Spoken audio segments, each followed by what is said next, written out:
here. How is everybody? There's a few people here already. So it's been a big week. I suppose we'll just start chatting on until people join on. But for those of you who don't know, we spent Sunday up in Penrith. So this weekend, I flew up from Victoria to New South Wales at 6 in the morning. We hired a car, with some friends, we drove an hour and a half to Penrith to see the Penrith Reptile Expo. Spent the day there, we filmed a lot, we talked to a lot of people. We're going to have a video about the Penrith Expo on Sunday. Then we flew back, I don't know, 3:30, 4 o'clock in the afternoon and drove 4 hours home. So it's been a big day. But while I was down there, since I was at the airport, g'day again, I picked up a snake that is my favourite species of snake that I've been waiting on for about a year. This particular fella's only about 2.5 months old, but it's my favourite snake. I love these guys. What was to go with the car? Rats had chewed my electrics, so luckily it was fixable. They got it up and running for me in time. They did me a big favour. I still owe them a bit, but yeah, so we got the car going, but by the time I got the car, it was too late to organise the car on the other end. G'day, Sammy, how are you? So yeah, not only did we get to go to the expo, g'day Fries Critters, how are you? Yeah, not only did we get to go to the expo, since I was already at the airport, I'd arranged this snake to get delivered from Cairns. Last time there was a death from a red-bellied black was 1977. I've heard people say that. I just can't ever I need to find the newspaper article or something to prove it. Because as soon as I say anything specific, people say, well, what was it? So I believe it. I don't doubt it, but I need a record somewhere. New snakes. So yeah, we don't all that often get new stuff.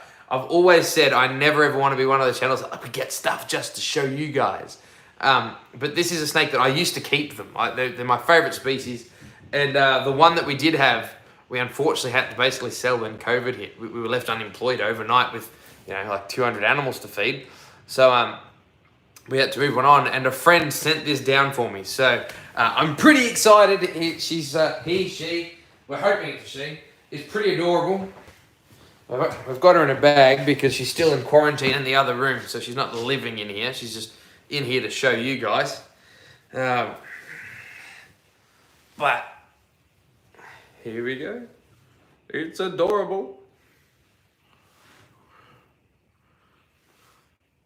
Tiny little baby, only about 2 months old. And there's a baby scrub python, or amethystine python.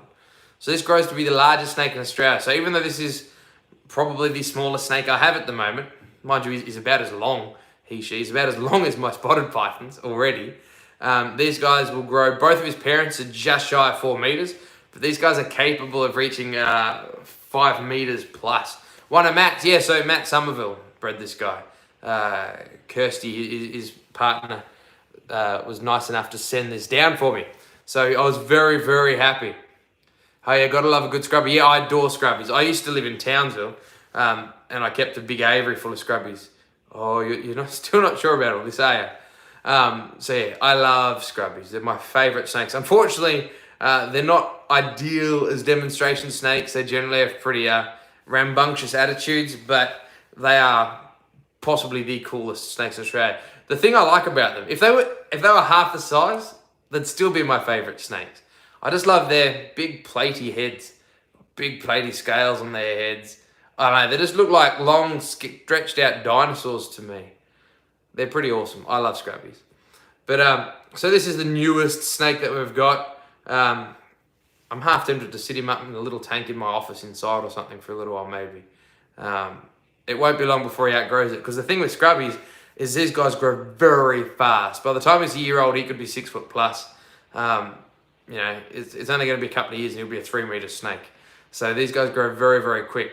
My personal opinion, the reason they grow so quick, basically, if you're going to be the biggest snake in the country, you're creating a different ecological niche. You're going to be feeding on different foods to other snakes. So it makes sense to get as big as you can, or get to that size where you're not competing with.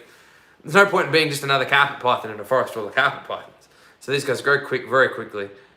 grow big very quickly, so that they're feeding on prey that other snakes aren't. Thank you, buddy.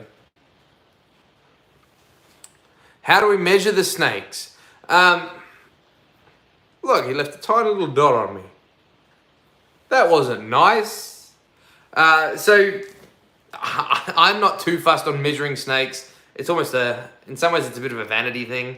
But yeah, so if I need to measure them, I'll often let them stretch for adults. I'll let them stretch themselves out. They usually go hard up against something. If you put them on the floor, more often than not, they'll want to go up along the wall. And then I'll just measure the 2 points on the wall. If I had to, like if a vet needed to know a length or something like that, which isn't going to happen, we could hold them down, measure them end to end. Measuring skins isn't accurate at all. So measuring skins isn't a good way to tell their length. Measuring skins isn't a good way to tell their length because the skin stretches to be quite a bit bigger than the snake. I know, it's scary. I don't blame him. I'd be scared if I was this big too. I know, you're a big, tough scrub python.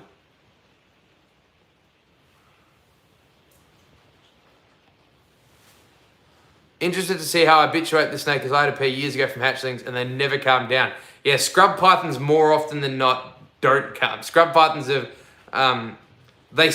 more often than not, they go from being extremely defensive, having a defensive bite, to having extremely food reactive, where they bite just because they think they're getting fed all the time.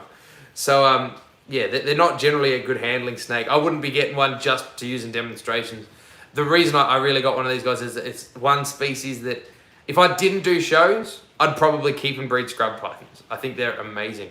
And I suppose one benefit of the fact that we don't just rely on shows anymore, we teach so many people online, is I can have a snake that maybe wouldn't be friendly enough to take to a kindergarten, but if I can use him in videos and teach people all around the world, I can still sort of justify that animal.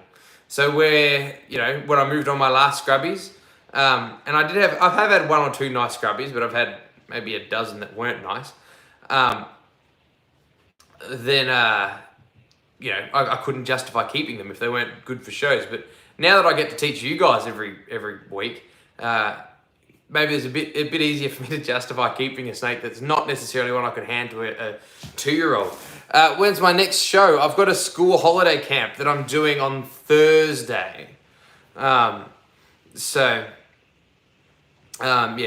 got that. We've got a couple of birthday parties coming up in June, July, and then that's pretty much all my bookings that I've got until October, November. Luckily, the summer run, the sort of October, November, December, is starting to look a little bit good. Compromise for the other 2 new editions of Liz's. Maybe a little, I don't know. My other half got 2 new horses this week, so she can't be too grumpy about a new snake arriving. But this one has been arranged about 12 months ago, so I knew people who breed them every year, and she said that she'd put one aside for me this season. So before he was even born, he was spoken for. I'm hoping it's a girl, but neither are they. It's going to be a very cool snake. We'll pot him away in a little bit, and I've got a few other things to get out, and then we can maybe move on to some venomous snakes. G'day, Kaleem. How are ya? So we'll put the little scrubby away, and I've got a few other things to show you. We've got another animal that I picked up this weekend from a friend of mine, who's another demonstrator, who's basically just needing a home for some animals. And these are, as much as anything for my 3-year-old, she thinks they're the bee's knees. But there's something that we don't have any of up until now.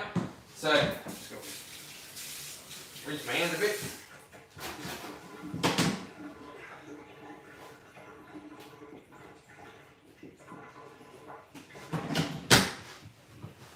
Alright. So the other new addition, this guy here, we've got 4 of them. These guys are magnificent tree frogs, or splendid tree frogs. They look very, very similar to the green tree frog that's found all over northern Australia, except for these white spots, bright yellow legs, and they've got these really buffy sort of parotoid glands on top of their head, so they almost look a bit top heavy for a green tree frog. But the green tree frog, Latoria cerealia, the one that everybody knows, it's found all the way from northern Western Australia through the Northern Territory, down the east coast of New South Wales, and even out into the desert, Alice Springs and stuff like that. The splendid or magnificent tree frog is almost identical. It lives in the same sort of habitats, but it's got a very restricted range. It's just found in the eastern Kimberleys. Don't tell Sally I haven't want another excuse for a party. I'm not sure. I haven't decided. I don't know if these guys will go to parties. As far as frogs go, these guys handle pretty well. The problem, obviously, is these guys have semi-permeable skin. So any soap on people's hands goes into the frog. And I did used to use frogs for shows. I just have a spray bottle of water and wet everybody's hands down. But the problem is these days, part of our requirements is everybody has to rub rubbing alcohol on their hands before we can do a show. I then can't get them to hold a frog. See blokes in the US that lay in a pen with heaps of rattlesnakes. Ooh, I missed the comment. Hang on. Heaps of rattlesnakes placed on them could possibly get a show with king browns. Yeah, I see people do that stuff, and I suppose in some ways it gets snakes publicity, but I've strongly always believed that snakes are cool enough as is without us having to do anything crazy to hype them up. If somebody doesn't get excited watching me handle a snake the way that I handle a snake, they're not going to enjoy my content. I'm not going to change it for them. Do they have a really annoying call like the other Latoria? Yeah, they've got pretty much the exact same call as the green tree frog. Pretty loud, there's not much missing them. I'm half tempted to set them up inside, and the only thing putting me off is the call. My old frilly tank is a pretty big enclosure, and I'd like to put like live plants and stuff in it and put these guys in there. But I thought it'd make a cool display, but the noise is the only thing putting me off at the moment. Not the noise so much as putting up with my other half when she notices the noise. These guys are loud come breeding season. Nice new species I haven't worked with yet too. Now these guys are cool. I haven't had frogs for a long time. We picked up these, and she also gave me some Perrin's tree frogs, which we're going to keep outdoors. I've never kept frogs outdoors before, but Perrin's are local to my area. So we're going to try setting up our Perrin's outside. Yeah, respect and educate. I get there is a place for sensationalism. Steve Irwin was probably the greatest educator out there in terms of how many people that he reached. You've got to be, I suppose, entertaining enough that people watch.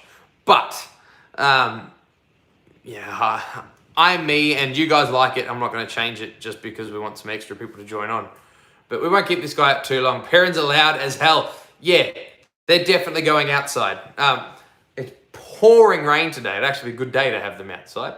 But they're going outside. I've got a pond, and we're going to build a little above ground enclosure, and I'm going to have it filter from the pond in through the tank and back into the pond, which will be cool. I'll pop them away, and I'll show you the last things that rocked up this week. Because it was a big week. We got a few new goodies. So, sorry, Kermit. The last things I've got to show you guys, we've got two different types. And these ones need names. And then we can start having a chat about the expo and everything else, I suppose.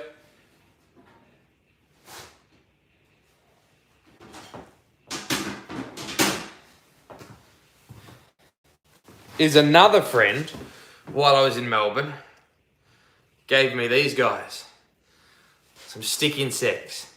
So this girl here is a Goliath stick insect, which is one of the biggest stick insects in Australia.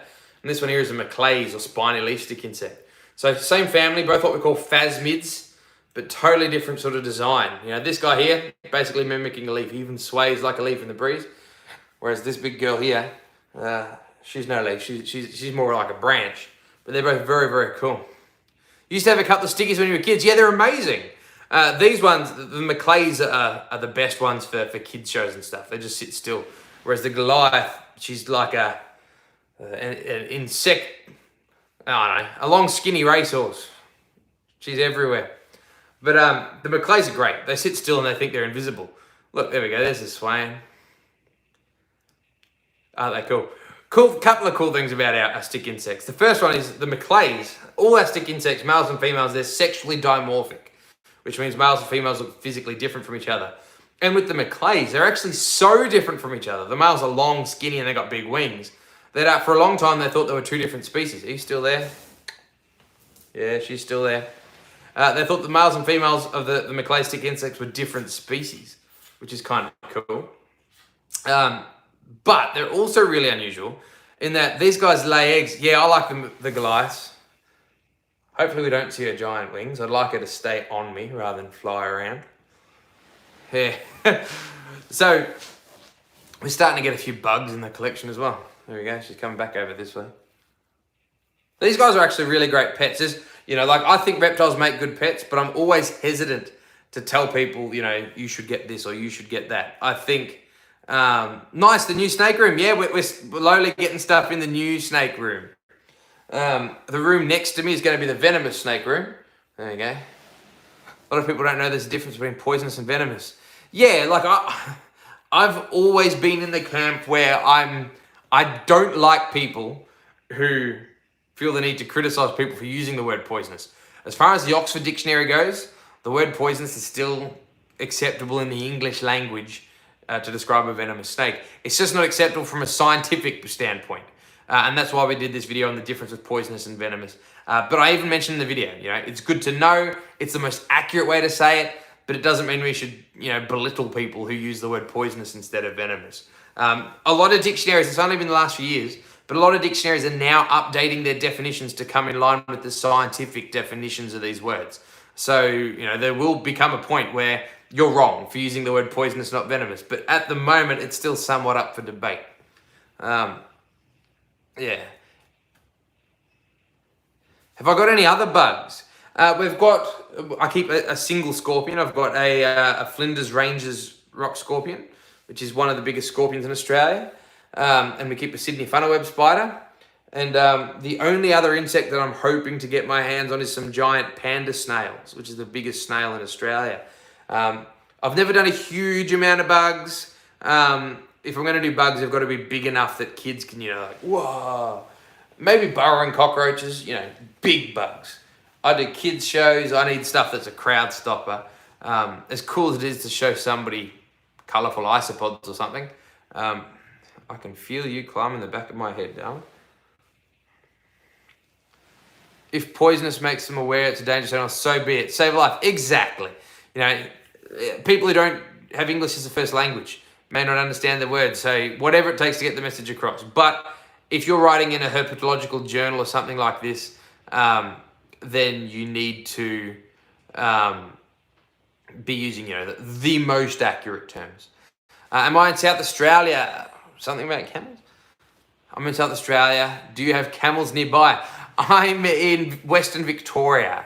So yeah, there's no wild camels nearby. A friend of ours has a pet camel that I got to visit last week, which was amazing. Her name's Savannah, and she thinks she's a horse, and she just wants cuddles. Yeah, camels are very cool animals. Unfortunately, they're also a terrible environmental pest. The Australian government culls them by the thousands. Never heard of panda snails. They sound cool. They are very cool. They get 10 centimeters long, like in shell size, or 9.5 centimeters long. So, by the time they stick their head and tail out the other end, they're the second biggest snail in the world and the biggest snail in Australia. Oh, where are you going? There she is. So, other cool thing about our stick insects or our phasmids is these guys have two different ways of reproducing. These guys can reproduce sexually, like everything else. Males and females mate. They'll have babies that are a mix of males, females, and the genetics from both mum and dad. But if there's no males around, these guys are also parthenogenic, which means she will lay eggs regardless of whether there's a male around or not. If there's a male, there'll be a mix. And if there's no males around, she'll continue laying eggs and they'll hatch out just as clones of herself, which means that these guys can... G'day, it's Boggle Night. How are you doing? I'm doing well, Boggle Night. I said Boggle Night instead of Boogie Night this time. I got it right. But that's a weird feeling. So yeah, these guys are parthenogenic, which means they can clone themselves, which has some amazing benefits. And like if these guys get washed out to an island or something like this, they can colonize that area with a single female. The downside of it is there's no genetic variability. Ideally, you want to have, sexual reproduction means you're going to have all sorts of genetic variability. That means that if the conditions change in that area, out of the thousands of babies, some of them are going to have the right genes to survive. If they're all genetically the same, they're all going to be good at the same stuff, bad at the same stuff. And if something changes and they can't adapt, the whole population's lost. And these guys have the best of both worlds. They can reproduce in two ways. The other cool thing about the Maclay stick insect in particular is their eggs are really attractive to bull ants. They've got a tiny little sort of like nodule on them. And bull ants love them. They collect them, they put them down in their nest, they eat this little nodule. And it means that the baby Maclays, their eggs are protected within bull ants' nests. And when they hatched, they're not brown like this, they're actually red and black. They look exactly like a bull ant. And they'll crawl out of the nest, crawl up a tree, and away they go. Where you going, darling?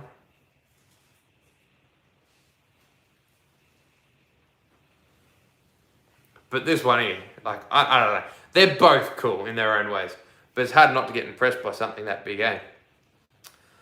I'll pop them away and we'll continue on a bit of a chat, eh? This wife don't have to keep worrying about where she's going. She's an active one. Love your hot guys.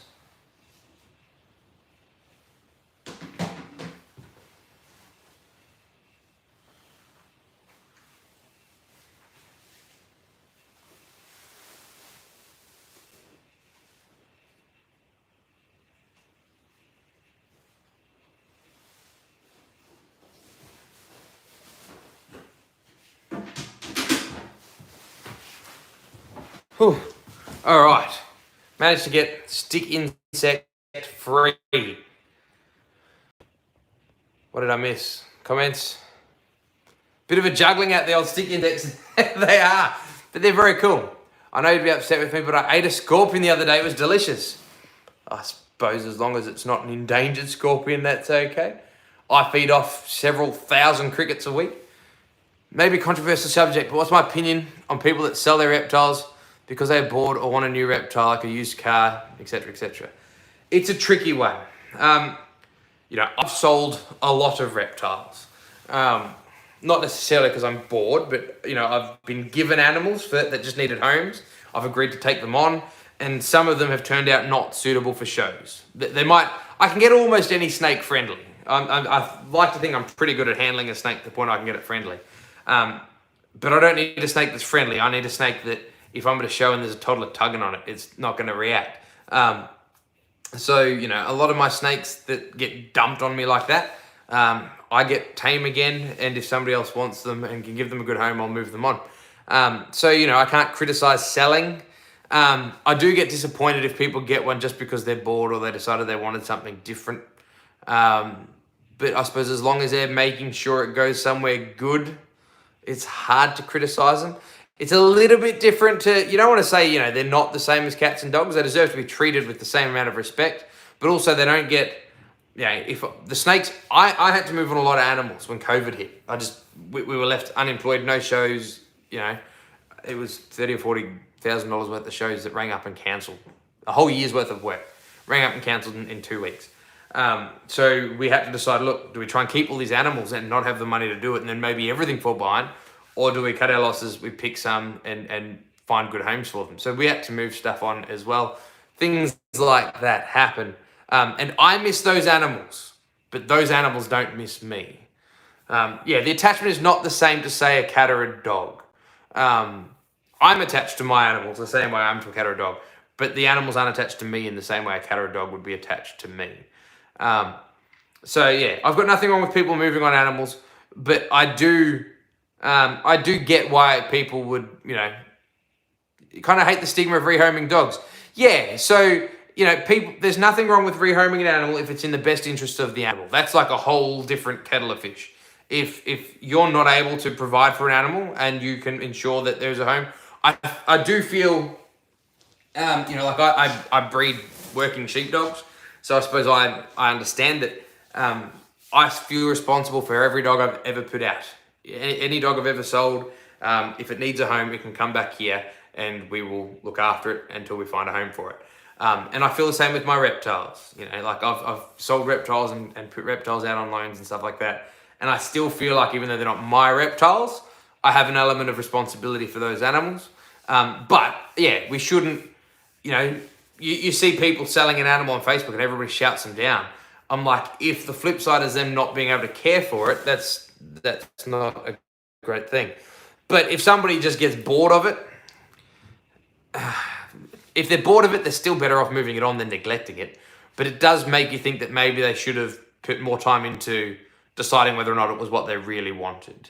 But a lot of people genuinely think it was. You know, there's a lot of pretty much all my pythons, with the exception of this new little scrubby, all the carpet pythons, all the common stuff that I have, were bought by people who, thank you very much, Sydney. How much? 9 p.m. We've been here for half an hour already. Yeah, a lot of my carpet pythons have come from people who really meant well. They had fantastic enclosures. They just got nipped when it was a baby. They knew it was going to happen, but they thought that it was going to be okay and just couldn't handle it. And it's a weird thing, getting bitten by a snake, even if it's not dangerous to you. So, you know, it grew and grew it, and they were just not confident enough to look after them. So the right thing to do is rehome them. You don't want to hassle those people for that. So I don't know. It is a complex, controversial thing. I think we got that covered. Sorry for the ramble. We might get out. We'll see if we can get out some venomous snakes again, eh? I did get out 2 of our venomous snakes on the TikTok live, but we can do it again for you guys. We've got Spitfire, our big tiger snake today, and Rowdy, the menace brown snake that we have. I've got 2 brown snakes. Do I have any dingoes? Would I get any? I do have a dingo. He's my baby. Of all the animals I've got, he's the one that would miss me if I was gone. I've had him since he was about 8 weeks old. His name is Aztec. There's a few videos on our YouTube channel with him. He's basically retired from shows. He doesn't like strangers much. But yeah, I've had dingoes. I've been very involved with dingoes. One of my first jobs was at a dingo breeding and research centre. I was a dingo keeper at a zoo in Townsville. So yeah, I've always been involved with dingoes.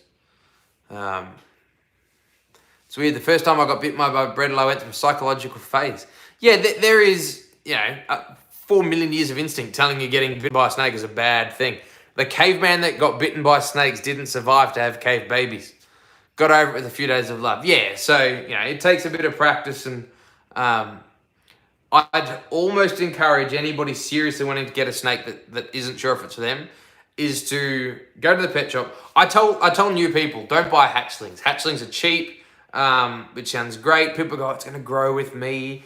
There's lots of adults that need good homes. Buy an adult. Got any venomous snakes? I'll get out 2 venomous snakes now for you. But yeah, I tell beginners to get adults. But still, go to a pet shop and handle a snappy hatchling. It won't break the skin, it won't hurt, but it'll give you an idea of sort of that fright or feeling, I suppose. And then you'll realise it's actually not such a big deal. Like, that scrubby bit me a dozen times, and there's no mark, no nothing. My day's not ruined. Yeah. All right, we'll get out some venomous snakes, eh? Move my tub of bird seed. Nobody steals my bird seed. It's got venomous written across the top. How did I get a dingo? Need a lease and lease license? I don't know what license that is. So in Victoria, they count as wildlife. So we need a wildlife permit.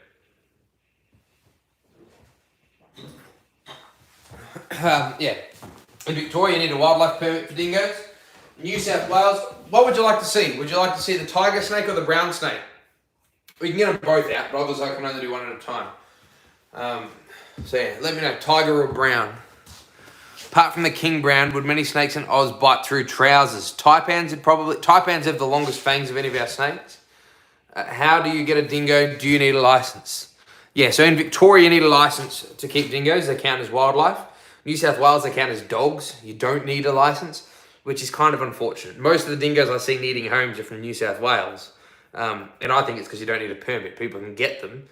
Rammy. No, well, I suppose I could get Rammy. The tiger snake I was going to get at today was Spitfire. Yeah, I was looking at it. Didn't even know that you could keep dingoes, but I saw them and was looking into snake licenses. Got to see the species that bit me. Was that a tiger? All right, we'll get the tiger out first. The tiger we're getting out, Rammy's got the night off. He came out last week. I think he came out last week. We got Spitfire, the biggest one.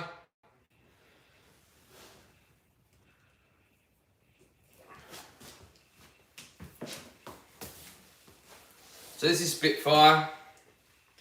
He's the biggest of our tigers, our 3 tiger snakes here.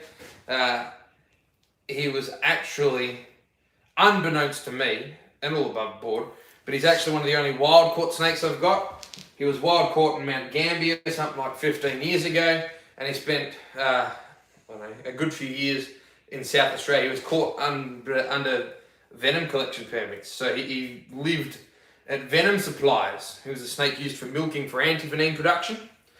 Then he was sold up to a wildlife demonstrator in New South Wales who recently retired and passed him on to me. But he's a good boy. He's the biggest tiger snake I've ever had. Maybe not the longest, but he's quite a chunky snake and he's strong. Like if he doesn't want to sit on the hook properly, there's not much you can do. But he's a cool snake. So I know I say the same tiger snake facts every time, guys, so I'm sorry if you've heard them, but like I say, the facts don't change from one week to another. A tiger snake's still a tiger snake. But the tiger snake, up until the First World War, the sort of 1910s, 1920s, was a leading cause of snake bite death in Australia. But it's been overtaken by the brown snake around the end of the First World War. And the reason basically boils down to a numbers game. The first 100 years of European settlement in Australia, we lived mostly on the east coast, New South Wales, Tasmania, Melbourne, which is tiger snake habitat, cool, wet places. After the First World War, a lot of returning soldiers got given soldier settler blocks in inland towns like Dubbo, Deniliquin, Narrandera, stuff like that.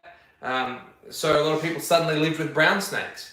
On top of that, we had a bunch of returning manpower, so we drained all these wetlands on the east coast, turned them into paddocks so we could grow our crops. Tiger snakes don't like that sort of habitat, but brown snakes love it. So we increased the number of brown snakes, and as a result, brown snakes now bite and kill more people than tiger snakes. So much so that the 3 deaths that we have a year from snakes are statistically all going to be brown snakes every year. Every few years you hear of a death from a tiger snake, but between the eastern brown and his cousins, the western brown, the dugong, things like that, they account for the vast majority of snake bites. We'll pop him on the ground. So as far as tiger snakes goes, this guy here is certainly capable of ruining your day. He'd have a big bite, big venom glands, but he's quite a nice snake to handle. He just wants to, well, he wants to get under the crocodile enclosure today.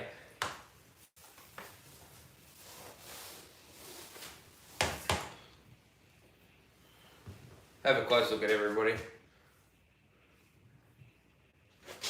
It's hard to get him lined up with the camera, but you know, he's a big snake. He goes where he wants.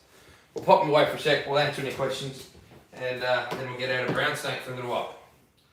So I suppose while we're talking in between snakes, maybe we'll talk about the Penrith Expo, the Penrith Reptile Expo, the Hawkesbury Herpetological Society. Were nice enough to have me fly up for their expo. And I had a great old weekend. We're going to put out the video on Sunday.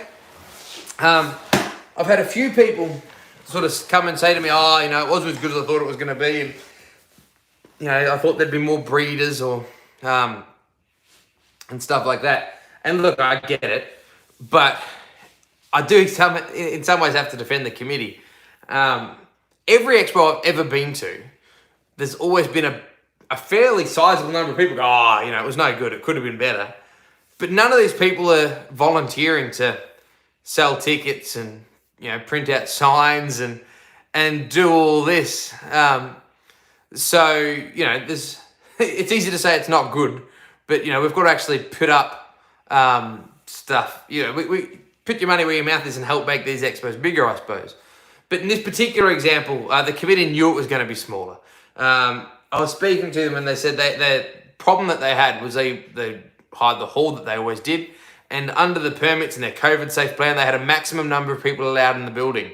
So they were basically faced with the decision, do we have more displays, more breeders, but have to turn the public away at the door because we're already at capacity, or do we halve the amount of breeders, but we can let twice as many people through?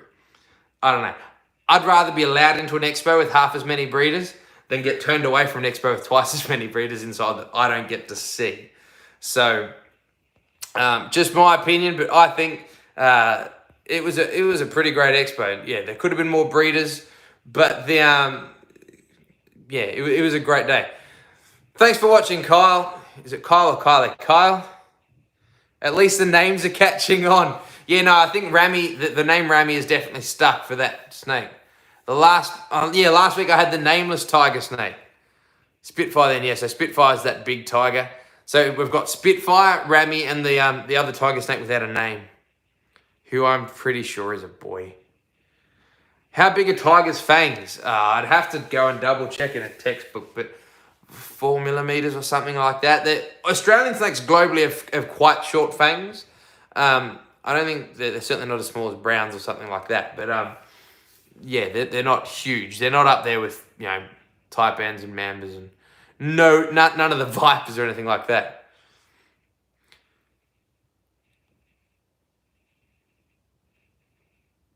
Get the biggest snake out. So I'll get the biggest venomous snake I've got. We'll get out the Rowdy. Rowdy is the biggest of our 2 brown snakes.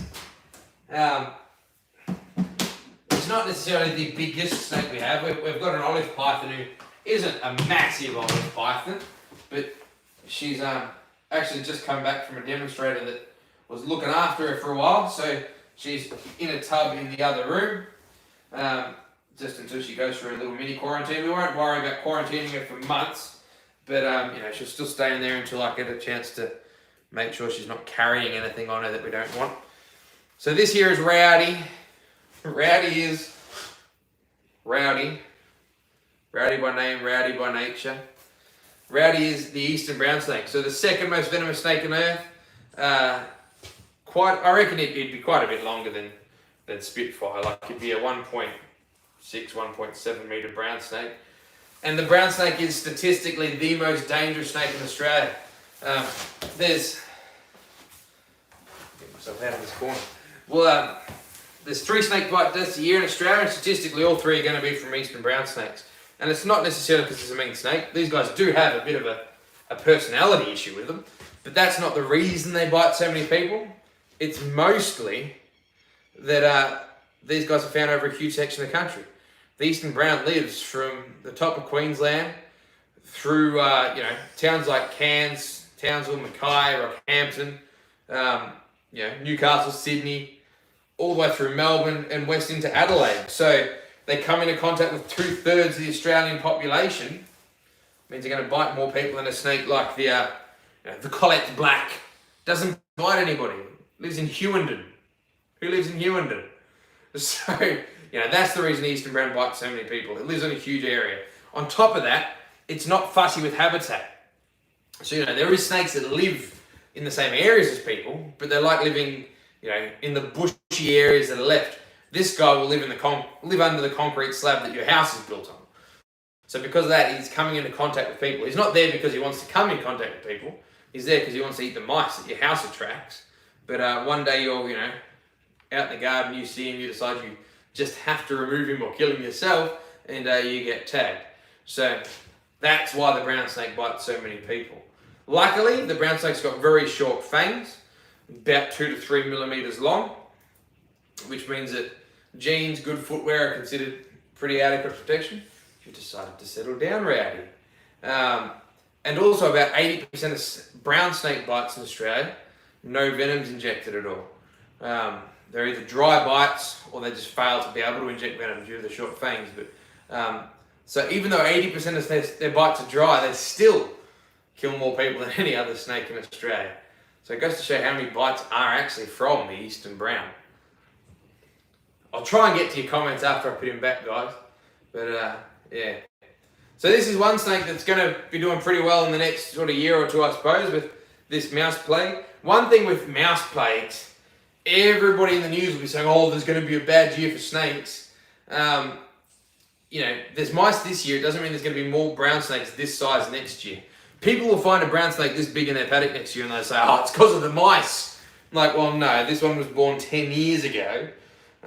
Maybe in 5 years' time, you'll start seeing, or maybe in 2 or 3 years' time, you'll start seeing the snakes that were born this year that probably would have died in other years that maybe have done well from all the little pinky mice around. So there's a bit of a lag time between the food availability and the population, just because mice explode doesn't mean the snakes explode in the same 12 months. The snakes have to be born first. I'll stay down there. I see what you're doing.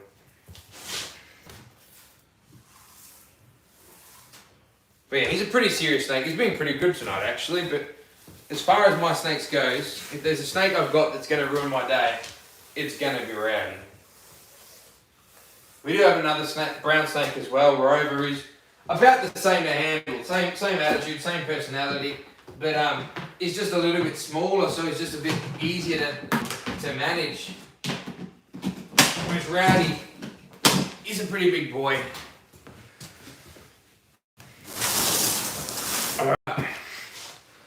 Orange belly on the brown snakes, is this common? Yeah, so brown snakes more often than not. I don't want to say always do, because you can't use it as a feature and then get it wrong.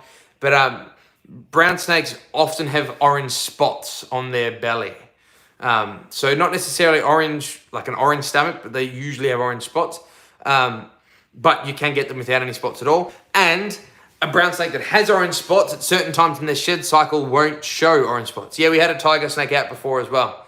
What new videos will you be making on what animals? So I've got a video coming out on scrub pythons. I filmed most of the video at Lilydale High School with one of their big scrub pythons. But now that we've got this cute little baby scrub python, we'll get out another one. We'll do a few frog videos. We've got a few videos I'm working on at the moment. What snakes are the most deadly? Like which one's the most highest chance of killing you if you're bitten? Well, the Eastern Brown's the most, I suppose, deadly in terms of what bites the most in Australia. In terms of, what would be the worst to get bitten by, it's hard.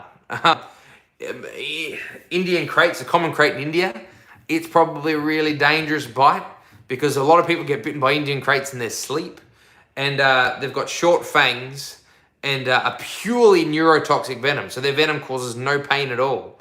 And the issue is people get bitten by their sleep, they don't wake up and they just suffocate in their sleep.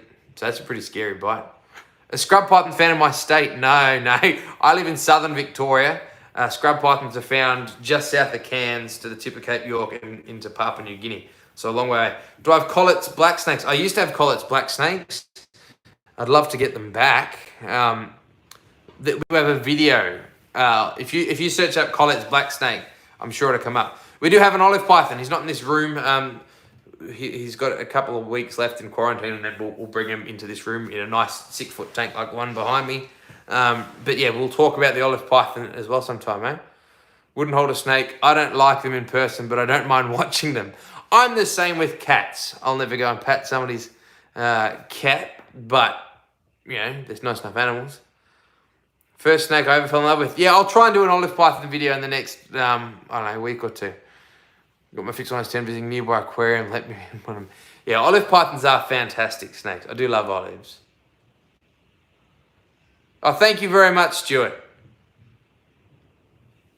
Time week after week. Yeah, so I suppose there's a few new names I don't recognise. Scrub python NT only in Queensland. No, there's no scrub pythons in the Northern Territory. Scrub pythons are just found in Queensland and Papua New Guinea, parts of Indonesia. Yeah. So, for those of you who aren't on every single week, every Tuesday night we do a live stream. So in Victoria you have snakes like New South Wales and Tasmania. So, the main snakes in Victoria would be the Eastern Brown, the Tiger Snake, the Red Belly Black, the Copperhead. I'm skipping one, it's really important. The Small-Eyed Snake, Little Whip Snake, White-Lipped Snake. They're the most main ones. We do have 2 pythons. We've got diamond pythons like Diana. So when I say Victoria has pythons, we'll get a hook. You think you're getting fed, Diana? You're due for a feed.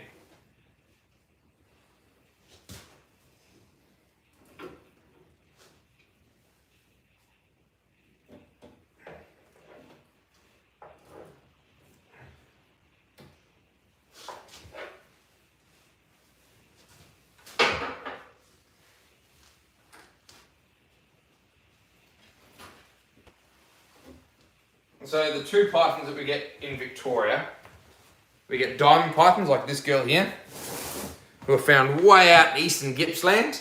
So they're basically a snake from New South Wales, and they managed to just cross the border. We also get the Murray-Darling carpet python, or inland carpet python, which is found throughout western New South Wales, central Queensland, and just pushes the border. I wonder from which Aborigines name the dugite came from. Do you know many Indigenous names of snakes in Australia? I don't know too many Indigenous snake names myself. You know, like I know the obvious ones. The guardia or guarda, the western brown, is in some Aboriginal dialect from southwestern Australia, translates to go the long way around. Because that was the advice to kids when they saw the western brown snake. It was guardia, go the long way around. Do I reckon mulgars would push over into Vic? Good question. So currently there is no evidence of king browns in Victoria. I know Nick Clemens has done an awful lot of looking for them, but I've heard of them within a few kilometres of the border. There's been roadkill animals not far from the border, 30 k's. Yeah, so I've seen a photo of what I'm sure was a roadkill king brown from Golgol, which is like 4 k's the other side of the river. So it's highly possible that they do exist in Victoria, but there is currently no evidence of them on the Victorian side of the border. There's an awful lot of farmers who say that they see them, but then you show them a photo of a big eastern brown, they're like, yeah, that's the one. So what do you know? Sydney, ever thought of target training my reptiles or snakes? I have. I've never thought of it with snakes. I don't know how well it would work. But I would like to try target training with my freshwater crocodiles who live in here. I've seen crocodiles at other facilities do really well. Get the biggest snake out. There's not too many other big snakes I'm going to get out tonight. The biggest snake that I have is the olive python, and she's in another building and it's pouring rain. So like Diana, Samson is sitting in his water dish. I'm not going to bother him just for the sake of showing off. Roadkill snakes attract birds of prey. What else would feed on them? Goannas. Yeah, goannas would feed on them. You know, well, even all the invertebrates. Please show us a freshie. You want to see a freshie? All right. I'll see if I can catch one. Not always the easiest in this. Well, before we get a freshie, my daughter's turtle lives with the freshies. But they're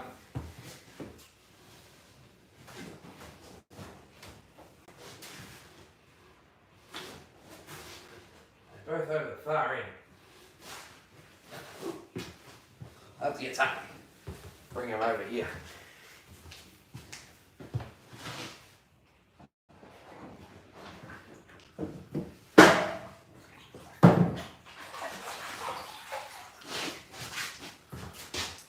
Excuse all the dripping. So we've got 2 freshies in here. Yeah, Johnson's crocodile, freshwater crocodile. We've got 2 of them. This is one. The other ones, they're almost exactly the same length. We can only tell the difference because they've got scoop cuts. And this one's the least friendly of the 2. The other one was actually born on the same day as my daughter, so it belongs to Isabella. But yeah, so Australia's got 2 species of crocodiles. We've got the freshwater crocodile, obviously, and the saltwater crocodile, and they're terrible names. Because the vast majority of saltwater crocodiles like living in freshwater. Freshwater is simply better habitat to live in. You see saltwater crocodiles wait at the water's edge for something to come down and drink. Nothing goes down to the surf and slaps up the salt water. Most of the saltwater crocodiles that turn up in the ocean are passing through. If they're living out there, more often than not, they're sort of adolescent males, where they've got the choice to either fight a bigger male or find another river. And rather than walk to the next river, they swim out to sea. They move up and down the coast trying to find a river system that's not already dominated. What's that noise? So he makes a squeaker noise. I don't know if he'll make it then. There you go. He sort of hisses and he has a squeak as well, which, there you go. It's him saying let go, but it would have been, when they're born, they make another little squeak, which is higher pitched. And as he's getting bigger, it's becoming less of a squeak and more of a growl. But when they're little, they squeak, and that sound attracts female crocodiles. Female crocs will come and check out that noise, and her presence is basically defending the babies of its own accord. So, most animals, they'll see a female crocodile rock up, an adult crocodile, and they'll disappear pretty quick. But yeah, so the two species of crocs, saltwaters and freshwater crocodiles. Saltwater crocodiles are pretty hard not to be impressed by. I like them, I love them. But freshwater crocodiles, they're only found in Australia. So it's hard not to like that. I'll put him back. He likes sitting under his warm water.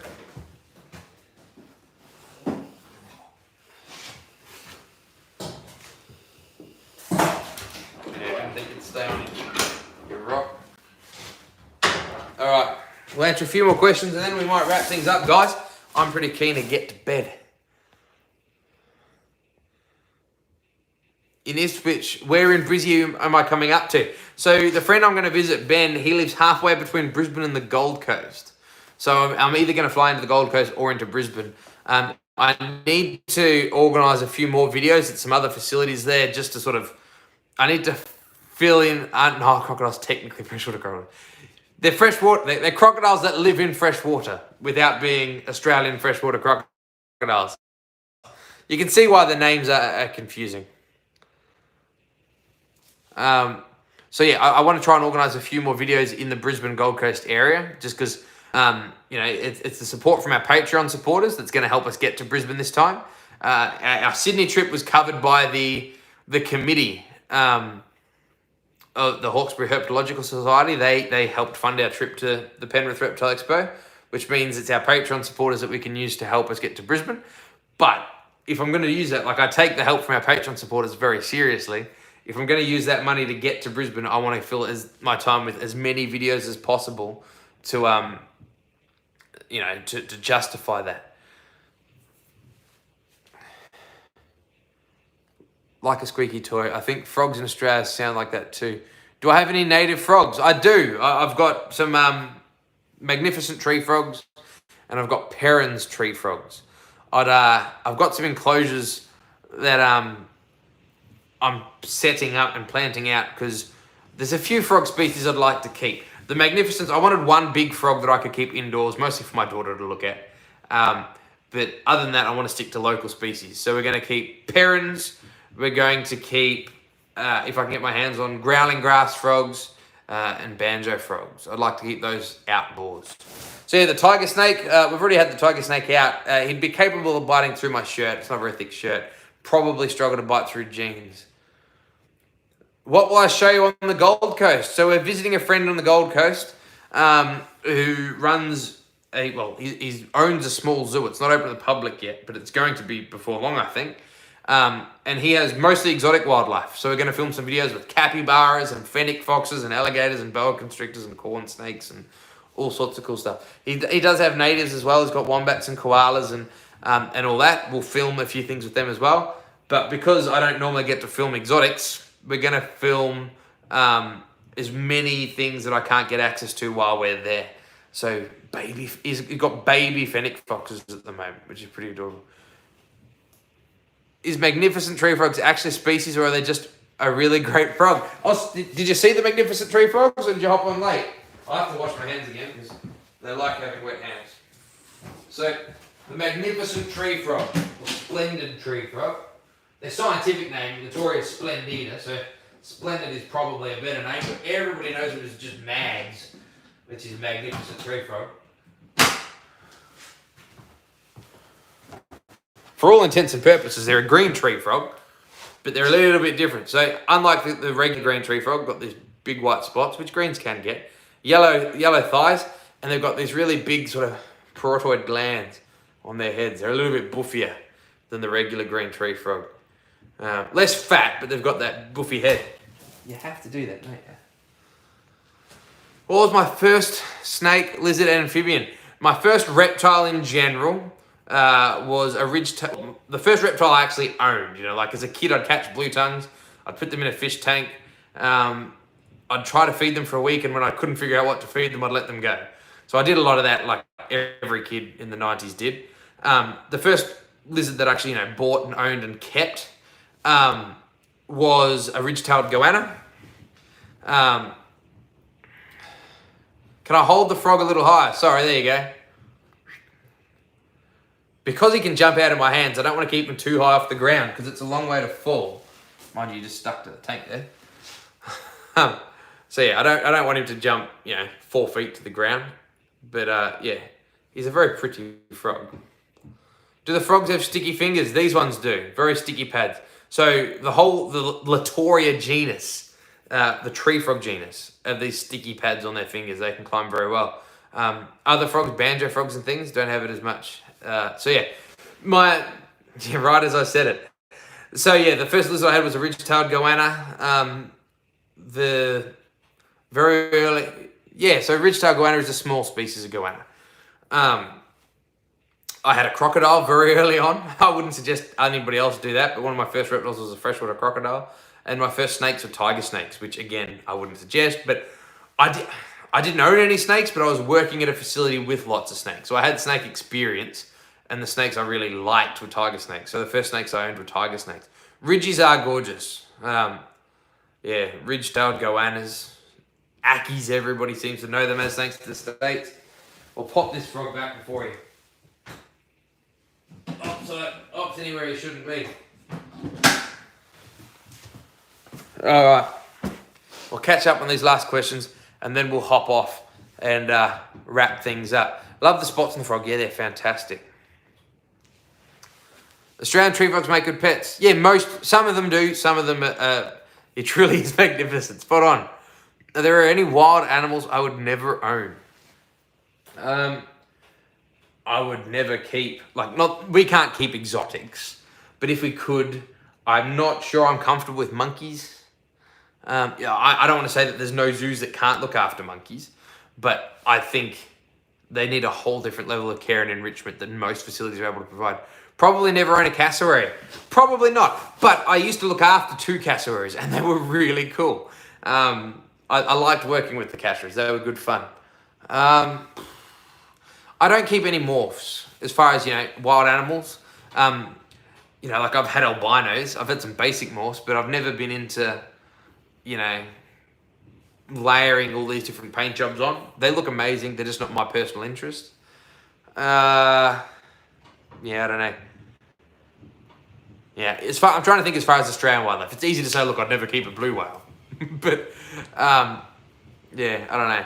There's not many Australian animals. Marsupial moles, I don't think that, they don't do well in captivity. If I'm going to keep an animal, I want it to do very well. But luckily, most Australian animals, people are now putting a lot of effort into. Are there any Australian animals that you want to save from extinction by owning them?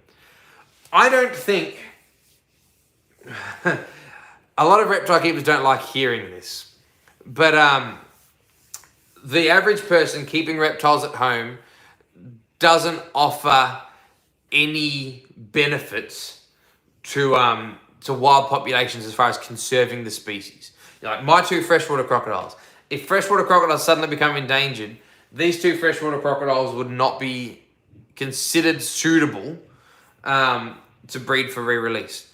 In fact, most freshwater crocodiles in zoos would not be considered suitable. A great example is Woma pythons. Woma pythons are critically endangered in parts of their range. The Brigalow Belt, the Strzelecki Desert, places like this. And they're pretty abundant in other areas. But we can't take a bunch of Woma pythons from captivity who trace back to Tanami or Uluru Woma pythons and release them in the Strzelecki Desert. Because they're different colours, they're different sizes, they're adapted for different temperatures. So if we want to save the Woma pythons in the Strzelecki Desert, captive Woma pythons don't have any benefit. So it's not to say that there's no benefit to keeping wildlife. I don't want to, say keeping wildlife down. If the zoo wants to save Strzelecki Woma pythons, they go out to the wild, they'll catch Strzelecki Woma pythons, and they will use the huge amount of literature that we have on Woma pythons to breed those and then release them back to the area that they were found. And most of that literature comes from private people. So private people have a big role to play, but us keeping animals isn't going to conserve those animals. I am hopefully getting a pair of bushstone curlews that were offered to me at another park, and they're sort of in a halfway house at a facility in between at the moment, until I get enclosures and stuff sorted out. But they're going to come here, and they're actually part of a breed for release program. So even though they'll come here, they'll live here, their babies will actually be sent to parts of northern Victoria and parts of New South Wales to be released into the wild. So that'll be really cool to be involved with the breed for release program. But it's not something that's often done. Ever seen one in the wild? No, I've never seen a wild cassowary, unfortunately. I've loads of stories from them. I've got a couple of cassowary stories. He was pretty cool, but he wasn't what I'd consider a mean cassowary. Intellectual enrichment is very difficult. There's so much that's overlooked.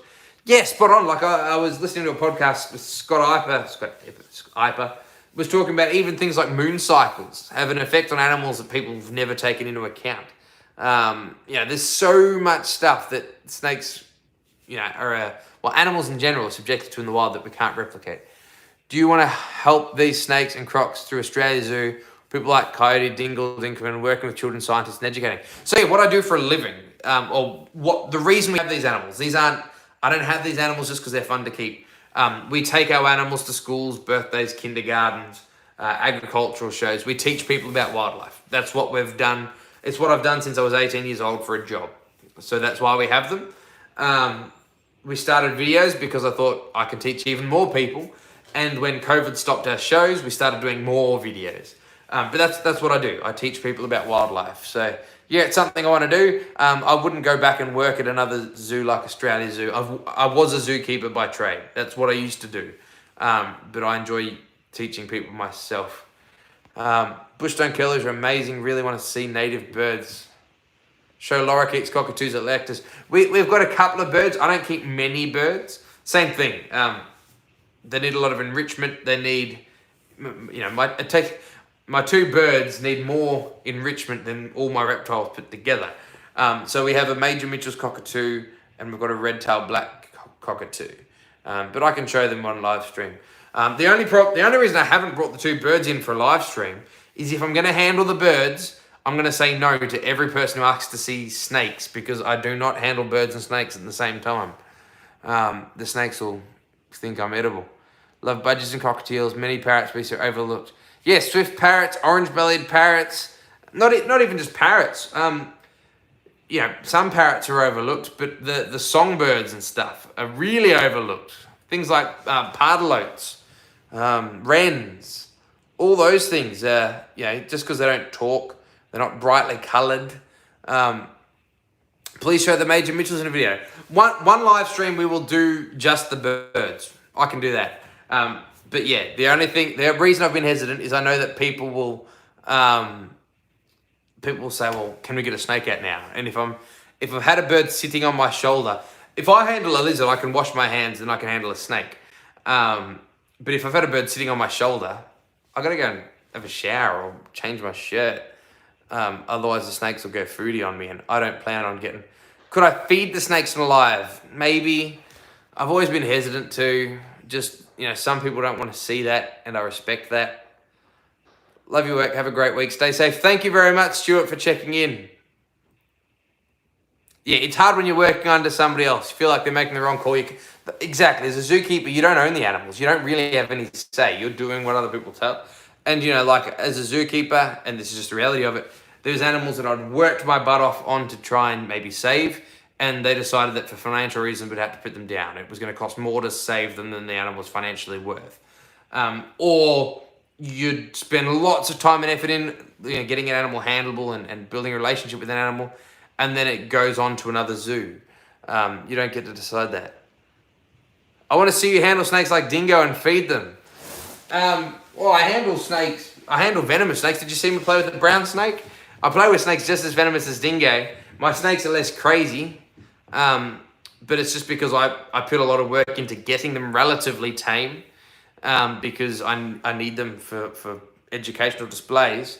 But maybe I'll do a feeding one day on a live stream. Australian songbirds like pardalotes are so beautiful. Yeah, we've got some fantastic ones. Please show some film of them in the wild bush. I'd like to. maybe do a feeding live stream dedicated to feeding on a feeding day. Yeah, I can. There's we've got a few more enclosures I've got to move in here, and once I've got enough stuff that we can, feed 10 or 12 animals in a row, because I need to make it a long enough video. We'll do that. Coughs. Handles a snake better than Dingo coughs. I don't want to say I handle better than anybody. I just handle different snakes, so they're handled differently.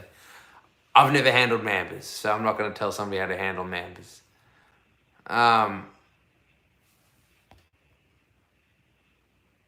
Bushstone curlers, male and female. Am I expecting eggs soon? They're a breeding pair. They're an established pair. I don't have them at the moment. I've been given them, but while there's permits and stuff pending, they're at another, like a wildlife park. Because there was a wildlife park shutting down that bred them. They needed to move them on. So I've got a friend at another zoo. He's got them, and while he's looking after them, any babies he has, they're still part of the breed release program. But I think I need more subscribers and support to do such things like Dingo. Oh, Dingo's a great friend of mine. He does great stuff. We started doing the live streams basically on a suggestion by him. But I've also got, the maybe a more relaxed style of presentation that it doesn't get in viral subscribers, and that's okay, because it's got us the 14,000 subscribers that we've got. And I'd feel a little bit like I'm betraying the 14,000 people so far if I suddenly changed and started acting like somebody else. Did I find the snakes I wanted to see in Penrith? No, unfortunately, I didn't get to do any herping in Penrith. We basically flew up 6 a.m. that morning, and I flew home 3:30, 4 p.m. that afternoon. Any plans to visit Tassie? I would love to visit Tasmania. I just can't visit when I'm able to get in COVID-free haven. Maybe good for a family holiday too. Thank you, congratulations on the marriage. Yeah, my other half, she'd love to visit Tasmania. We'll visit Tassie one day. The issue is most of the trips that I do, I try and fly up, do 2 days, fly back, because one of us has to stay home and look after all the animals. Maybe once this room is finished, we had the wedding and all that sort of stuff, so I haven't got to keep moving enclosures in here. I've still got half the stuff in the other shed. Once this room is set up, we can look at maybe getting on a work experience student or something, and eventually I'll have somebody that can check the animals at least if I'm away for a couple of days, and we can look at a trip to Tassie.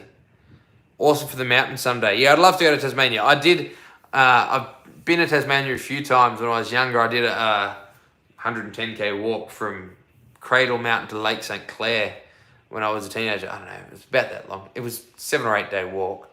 It was amazing. I love Tasmania, but telling resident work about me educating people Australian wildlife. She was very happy. Thank you, Sammy. Sydney would be nice to see Tassie Devils and the Mountain Dragons. Yeah, one thing, I didn't get to do any herping while I was in Sydney, but I met so many other zoos and keepers and stuff while I was there that we're going to have to do another trip. Ravi from Feathered Friends, he keeps a heap of birds of prey. He's got eagles and falcons, and he's got condors. How about a volunteer house sitter?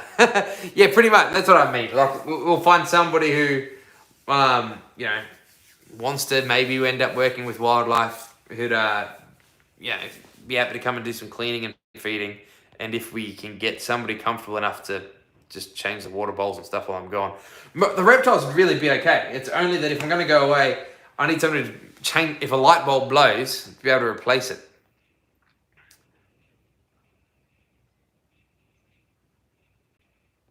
Please do more educational videos like the one I did about not stacking rocks.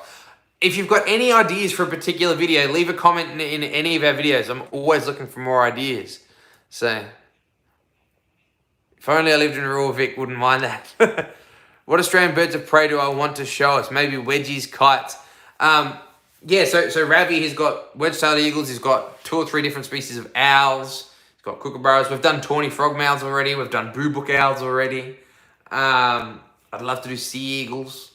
But he's also got some exotic birds of prey. He's got condors. I want to do a video with his condors. It'd be really cool. Yeah, I would love to teach people about any species that I can get my hands on that people are interested to know about. And if they're not interested to know about it, I want to make them interested in it. Because it's the animals that we're not interested in that are slipping away without us realizing.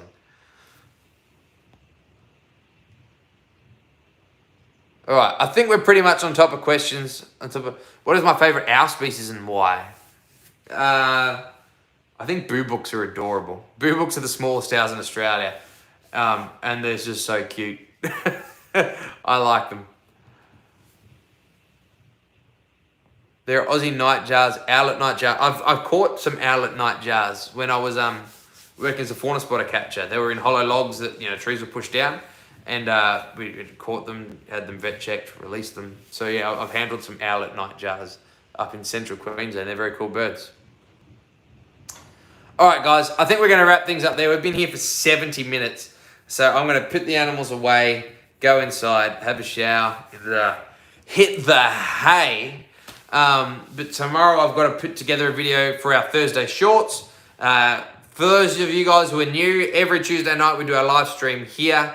Every Thursday we do our shorts video, and every Sunday we do our long form video. This Sunday will be the video about the Penrith Expo, but starting next Sunday it will go back to the regular wildlife stuff. I think the one we're planning for next Sunday is about shinglebacks and the benefits versus drawbacks of being a monogamous lizard. So yeah, we're gonna have a bunch of cool topics coming out. But if you're new, you haven't seen our other videos, we've got 207 videos or something now to check out.